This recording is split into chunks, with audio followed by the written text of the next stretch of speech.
Hello everyone, this is Balaji. Market எப்படி முடிஞ்சிருக்குன்னு பார்ப்போம். எதிர்பார்த்த மாதிரியே இன்றைக்கி கேப் டவுன். அந்த நியூஸோட தீவிரம், அந்த வார் டென்ஷனோட தீவிரம்னால அது ஒரு ஏஷியன் மார்க்கெட் மார்னிங்கில் நெகட்டிவில் ஓப்பன் ஆச்சு. நம்ம இந்தியன் மார்க்கெட்டும் கேப் டவுன் தான் ஆச்சு. ஆனால் ஒரு விஷயம் நீங்கள் நோட் பண்ணணும், கேப் டவுன் ஆகியும் மார்க்கெட் பெரிய லெவலில் ஃபால் ஆகலை. அகெயின் ஃபுல்லாகவே இன்ட்ராடே ஃபுல்லாகவே ரெக்கவரி ஆகி முடிஞ்சிருக்கு. கிட்டத்தட்ட கேப் ஃபில்லிங்னு சொல்லுவோம். Intraday gap filling, gap down ஆகி பழைய நிலைமைக்கு, அதாவது ஃப்ரைடே க்ளோசிங் எந்த இடத்துல இருந்ததோ அதே இடத்துல மார்க்கெட் க்ளோசிங் வந்திருக்கு. ஈவன் லைட்டாக பாசிட்டிவில் கூட வந்திருக்கு. ஸோ இந்த சினரி எப்படி நம்ம பார்க்கலாம் அப்படின்னா, மார்க்கெட் நான் நேற்றே சொன்னது தான், இந்த நியூஸ் இந்த ட்ரம்ப்புக்கும் அந்த ஈரானுக்கும் உள்ள பிரச்சனை, அந்த வார் டென்ஷன் பார்த்திங்கன்னா இது ஒரு முடிவை எழுதாமல் தான் போயிட்டே தான் இருக்குது. ஸோ மார்க்கெட் இதுக்கு ஒரு பெருசாக அதுக்கு இம்பேக்ட் பண்ணலை அப்படின்றது தான் உண்மை. ஃபஸ்ட்டு டைம் இம்பேக்ட் பண்ணுச்சு, செகண்ட் டைமும் திருப்பி அதே நடந்ததுன்னா அந்த நியூஸ் இன்ஃபர்மேஷன் இன்எஃபிஷியன்சின்னு சொல்லுவாங்க. அதாவது ஒரு நியூஸை திருப்ப மார்க்கெட் டைஜஸ்ட் பண்ணாது, ரியாக்ட் பண்ணாது. ஸோ அதுதான் நடந்துகிட்ருக்கு. இந்தியா விக்ஸும் பெரிய லெவலில் உங்களுக்கு பெருசாக ஏறலை, அதாவது வால்டாலிட்டி கூடுதலை, இருக்கிற ஸ்டேட்டஸ் 13 அதுதான் இருக்குது. யூஎஸ் மார்க்கெட்டும் பாசிட்டிவில் தான் இப்போ ட்ரேட் ஆகிட்டுருக்கு. ஓகேவா? இன்றைக்கி ஐடி செக்டர் நல்ல ஒரு பெரிய மூவ். ஐடி கிட்டத்தட்ட இன்ஃபோசிஸ்னால் 3%, 4% ஏறிச்சு. சொனாட்டா சாஃப்ட்வேர்லாம் கிட்டத்தட்ட 10%க்கு மேலே. நிறைய ஐடி ஸ்டாக்ஸ் நல்ல ரெக்கவரி. நேற்று ஒருத்தர் கமெண்ட் போட்டிருந்தார், பாலாஜி ப்ரோ இந்த ஐடி செக்டர் ரெக்கவரி ஆகுதா, ரிவர்சல் ஆச்சுன்னா சொல்லுங்கள் கண்டிப்பாக அப்படின்னு. இப்போதைக்கு ரெக்கவரி மோடில் இருக்கே தவிர இன்னும் ப்ராப்பர் ரிவர்சல் அப்படின்னு சொல்ல முடியாது. நான் ID index, Nifty ID index வச்சுருக்கேன். இது ஒரு ஒரு ப்ரைஸ் ஆக்ஷனில் ஒரு ஸ்மால் ஒரு டவுன் ட்ரெண்ட் மாதிரி தான் வந்துட்டுருக்கு. ஃபாலிங் வெச் மாதிரி சொல்லுவோம், அதில் தான் வந்துட்டுருக்கு. இப்போ ரேலியாக இருக்குது. இது கிட்டத்தட்ட இன்னும் 30,000 வரைக்கும் போகும், இன்னும் கொஞ்சம் கூட மேலே போகலாம். ஸோ அது மேலே போயிட்டு அங்கேருந்து டிசைட் ஆகும் வெதர் அப் ட்ரெண்ட் ஆக போதா இல்லை டவுன் ஆக போதா. அதாவது இந்த வருஷம் ஸ்டார்ட் ஆனதுலேருந்து பார்த்திங்கன்னா ஐடி ஃபுல்லாகவே டவுன் ட்ரெண்ட் தான். ஓரளவுக்கு இந்த 2025 வரைக்குமே ஓரளவுக்கு நல்லா இருந்தது, ரெக்கவரி ஆகிட்டு பெரிய லெவலில் அப் ட்ரெண்டும் போல் டவுன் ட்ரெண்டும் போல் ஒரு சைட் வேஸ் தான் போயிட்டு இருந்தது. இந்த 2026 ஆரம்பித்ததுலேருந்தே ஒரு ஃபியூரியஸான செல்லிங். அந்த செல்லிங்கோட அந்த தாக்கம் கொஞ்சம் கம்மியாக இருக்குது. இப்போ ரெக்கவரி மோடில் இருக்குது.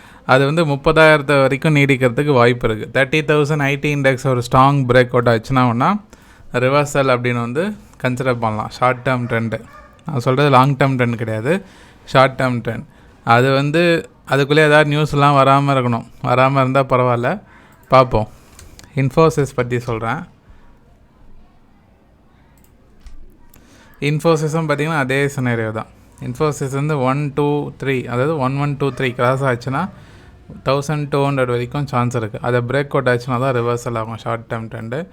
கொஞ்சம் மொமெண்டம் இருக்குது. அதாவது ஒரு சின்ன ஒரு இதுக்கு முன்னாடி பாருங்கள், ஒரு டவுனுக்கு அப்புறம் சின்ன அப் ட்ரெண்ட் வந்திருக்கா, அதே மாதிரி இங்கேயும் பாருங்கள். ஸோ அந்த சினரே தான் இப்போ ரிப்பீட் ஆகிட்டுருக்கு. அது கொஞ்சம் தூரம் ஏறும். ஐடி இன்னும் கூட ஏறத்துக்கு வாய்ப்பு இருக்குது. ஆனால் அது லிமிட்டட் அப் சைட் தான், கண்டினியூவாக அப் ட்ரெண்ட் ரிவர்சல் கிடையாது. டவுன் ட்ரெண்டுக்கான ஒரு ஷார்ட் கவரிங் வேலி தான் நடந்துகிட்ருக்கு. அது ரிவர்சல் ஆகுமான்றது நம்ம பொறுத்து தான் பார்க்கணும். அது எந்த அளவுக்கு தொடர்ந்து ஏறிட்டே இருக்குன்னா நம்ம அதை பற்றி கன்சிடர் பண்ணலாம். டெக்னிக்கலாக பிரேக் அவுட் நான் சொல்கிறேன்.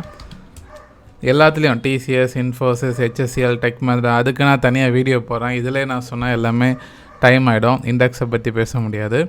ஸோ இப்போதைக்கு ஒரு ரிக்கவரி மோடில் இருக்குது. நீங்கள் என்ன இருக்கிறீங்கன்னு கமெண்ட் பண்ணுங்கள். சொனாட்டா சாஃப்ட்வேர் கிட்டத்தட்ட பார்த்திங்கன்னா மிட் கேப் ஐடி கூட எல்லாமே நிறைய ரிக்கவரி. இந்த ஸ்டாக் ஒரு 10% மேலே ஏறி முடிஞ்சிருக்கு. அது ஒரு முக்கியமான ரெசிஸ்டன்ஸ் ஏரியாவில் தான் இருக்குது. மேபி அது பிரேக் அவுட் ஆச்சுன்னா ரிவர்சல் கன்சிடர் பண்ணலாம். ஷார்ட் டேர்ம் ட்ரெண்ட் 329க்கு பார்த்திங்களா, இந்த இடத்த கிராஸ் ஆகணும். கிராஸ் ஆகி ஒரு ஸ்ட்ராங் பிரேக் அவுட் வச்சதுன்னா ஒரு மைனர் டைமில் ஒரு அப் ட்ரெண்ட் ஆகும். ஸோ அது பிரேக் அவுட் ஆனால் கன்சிடர் பண்ணுங்கள். ஏன்னா இதுக்கு முன்னாடியே ஒரு 10% இந்த இடத்துல ஏறிச்சு.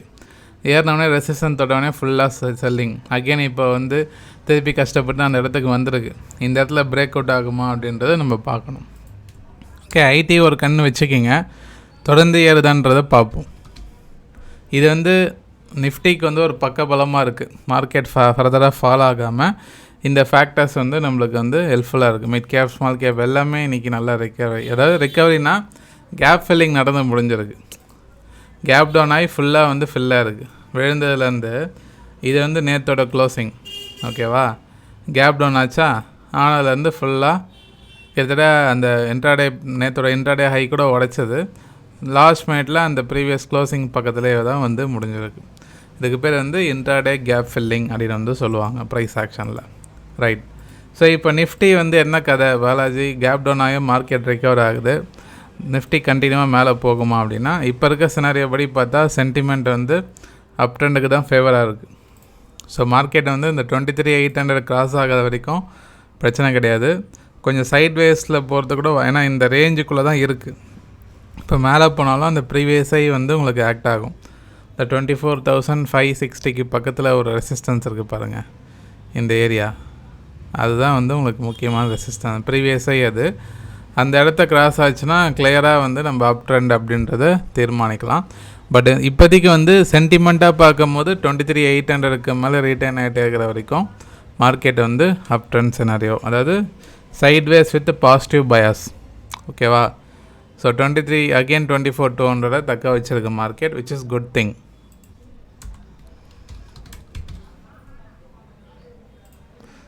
பேங்க் நிஃப்டியும் அதே மாதிரி தான் கேப் டவுன் ஆகி ரெக்கவரி ஆகி முடிஞ்சிருக்கு. ஸோ இம்பார்ட்டன்ட் ரெசிஸ்டன்ஸ் வந்து பேங்க் நிஃப்டிக்கு வந்து அந்த ப்ரீவியஸ் ஐ 58,670 700 இருக்குது பார்த்தீங்களா? இந்த ரெசிஸ்டன்ஸை பேங்க் நிஃப்டி பிரேக் ஆனால் அடுத்தது வந்து ஆல் டைம் ஹை தான் வந்து டார்கெட். இதுதான் ஆல் டைம் ஹை, இந்த இடத்த உடச்சா அடுத்தது தான். ஸோ இப்போதைக்கு பேங்க் நிஃப்டி ட்ரெண்ட் ஆகிறதுக்கு 58,700 கிராஸ் பண்ணணும். 58,700 அகெயின் டெஸ்ட் பண்ணுறதுக்கு வாய்ப்பு இருக்குது. இந்த வாரத்தில் ரெசிஸ்டன்ஸ் எடுக்கும், அதை பிரேக் அவுட் ஆனால் அடுத்தது வந்து ஒரு மூவ் கொடுக்கும். அது பிரேக் அவுட் ஆகும்போது நிஃப்டியும் வந்து ஒரு பெரிய மொமெண்டமோட மேலே போகிறதுக்கு வாய்ப்பு இருக்குது. இது எல்லாமே இந்த ஃபேக்டர்ஸ் எல்லாமே வந்து பாசிட்டிவாக மார்க்கெட் போகிறதுக்கு சப்போர்ட்டிவாக இருக்குது. இது தொடர்ந்து சப்போர்ட் பண்ணணும். பேங்க் நிஃப்டியும் சரி, ஐடி செக்டரும் சரி, overall market, broader market, US market, global condition, VIX tension, எந்த ஒரு நெகட்டிவ் நியூஸ் இல்லாமல் ட்ரம்ப் வந்து எந்த ஒரு ஸ்டேட்மெண்ட்டை விடாமல் அமைதியாக இருக்கணும். இந்த மாதிரிலாம் நடந்துகிட்டு இருந்ததுன்னா கண்டிப்பாக மார்க்கெட் மேலே போயிடும். ஆனால் இவங்களை ஏதாவது ஒன்று பிரச்சனையானாலும் நிஃப்டி திருப்பி ஸ்ட்ரகிள் பண்ணும்.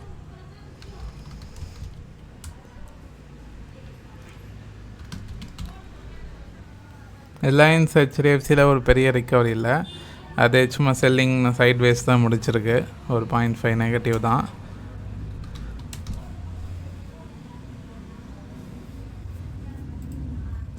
ஹெச்டிஎஃப்சியும் வந்து சும்மா சின்னதாக ஒரு சைட்வேஸ் தான். ட்ரெண்டு வைஸாக பார்க்கும்போது ஓரளவுக்கு நல்லா இருக்குது ஹெச்டிஎஃப்சியில். ஸோ ரொம்ப நாள் பெரிய டவுன் ட்ரெண்ட்லேருந்து இப்போ வெளியே வருது, பார்ப்போம், நல்லதே நடக்கும் நம்பவும். இந்த கல்யாண் ஜுவல்லர்ஸ் இன்றைக்கும் வந்து பார்த்திங்கன்னா கிட்டத்தட்ட வந்து 12% 11% வரைக்கும் ஹை போயிட்டு முடிஞ்சிருக்கு. இப்போ ஒரு முக்கியமான வந்து ஒரு பிரேக் ஈவன் பாயிண்டில் இருக்குது, முக்கியமான ரெசிஸ்டன்ஸ். இந்த ஸ்டாக்கு லாஸ்ட்டு ஒரு 4 டேஸில் கிட்டத்தட்ட வந்து 50% ஏறி இருக்குது. லாஸ்ட்டு 4 நாளில் 50%. ஸோ இப்போ வந்து இந்த கொஞ்சம் ப்ராஃபிட் புக்கிங் வரதுக்கு வாய்ப்பு இருக்குது. இந்த ரெசிஸ்டன்ஸ் முக்கியமான ரெசிஸ்டன்ஸு. இந்த 525 கிராஸ் ஆச்சுன்னா அதுக்கப்புறம் அந்த ஸ்டாக்குக்கு 600 620 தான் டார்கெட்டாக இருக்கும். ஸோ அடுத்த மூவுக்கு இது பிரேக் அவுட் ஆகிடுச்சின்னு வச்சுக்கிங்களேன், அப் ட்ரெண்டுக்கு லாங் டேர்ம், அதாவது எவ்வளோ நாள் வந்துட்டு இருந்த டவுன் ட்ரெண்ட் வந்து இந்த இடத்த கிராஸ் ஆகும்போது ரிவர்சல் ஆகுதுன்னு புரிஞ்சுக்கலாம். ஸோ இது முக்கியமான ரெசிஸ்டன்ஸ். இப்போ ஒரு key break even point watch பண்ணுங்கள். Okay, right. ஸோ நீங்கள் என்ன நினைக்கிறீங்கன்னு கமெண்ட் பண்ணுங்கள். மார்க்கெட் கண்டிஷன் பொறுத்த வரைக்கும் இப்போதைக்கு சென்டிமெண்ட்டாக பாசிட்டிவ் சினாரியோ தான் இருக்குது. நான் சொன்ன ஃபேக்டர்ஸ் தான் தொடர்ந்து சப்போர்ட் பண்ணிச்சுன்னா மார்க்கெட் மேலே போகிறது தான் வாய்ப்பு இருக்குது. எனி செல்லிங் 23,800 ஒரு ஸ்ட்ராங் சப்போர்ட்டாக ஆக்ட் ஆகும். Okay, right. ஸோ புரிஞ்சிருக்குன்னு நினைக்கிறேன். இன்னொரு விஷயம், ஜூலை மந்த்துக்கான ப்ரைஸ் ஆக்ஷன் கிளாஸஸ் ரெஜிஸ்ட்ரேஷன் போயிட்டுருக்கு. கம்மிங் சாட்டர்டேலேருந்து ஸ்டார்ட் ஆகுது. மார்க்கெட்டில் எப்படி வந்து ஒரு ஸ்டாக்கை பிரேக் அவுட்டில் நம்ம ஃபைன் பண்ணோம், மார்க்கெட் எப்படி அணுகணுன்றது நம்ம வீடியோ பார்க்கணுன்னு நல்லா தெளிவாக புரிஞ்சுருக்கோம்.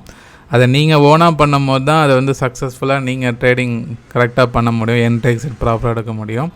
விருப்பப்படுறவங்க வந்து கற்றுக்குங்க. கீழே டிஸ்கிரிப்ஷன் லிங்க் இருக்கும், செக் பண்ணி ஜாயின் பண்ணிக்கோங்க. ஏதாவது கொரிஸ் இருந்தால் வாட்ஸ்அப்பில் காண்டாக்ட் பண்ணுங்கள். நிறைய பேர் பார்க்குறீங்க, லைக் பண்ணுங்கள். நிறைய பேருக்கு இந்த வீடியோ ஷேர் பண்ணுங்கள். டிஎன்ஏ டெலகிராம் குரூப் இருக்குது, டிஸ்கிரிப்ஷன் லிங்க் இருக்குது, செக் பண்ணி ஜாயின் பண்ணிக்கோங்க. மிக்க நன்றி நண்பர்களே.